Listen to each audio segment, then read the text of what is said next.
Hello guys, সকলকে happy Mahashivratri. Welcome to my mini blog. তো আজকে এখন আমরা যাচ্ছি শিব মন্দির পুজো করতে। তো চলো রেডি হয়ে নিই জলদি জলদি। তো এখানে আমি চান করে ড্রেস পরে রেডি হয়ে গেছিলাম। আজকে কোনো মেকআপ করিনি, শুধু একটা কানের একটা টিপ আর একটু লিপস্টিক। তারপরে পুজো জিনিস নিয়ে আমরা এখানে খালি পায়ে হেঁটে হেঁটে যাচ্ছিলাম মন্দির। আমি, মা, কাকিমা, জয়জিৎ আর মেঘা।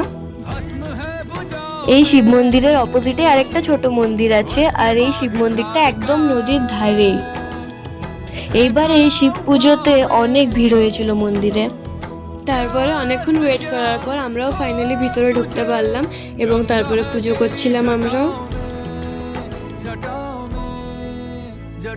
তারপরে এখানে পুজো করে বাকি মন্দিরে যতগুলো মূর্তি ছিল ভগবানের, সব জায়গাতে ফুল ধূপ দিয়ে পুজো করে আমরা বাইরে চলে এলাম। বাইরে সবাই ফটো তুলছিল, আমিও অনেক ফটো তুলেছি, কারণ নদীর ধারে অনেক সুন্দর সুন্দর ফটো আসে। তারপরে আমরা ঘর চলে এলাম। আজকের জন্য এতটাই, দেখা হচ্ছে পরের ব্লগে। Bye bye.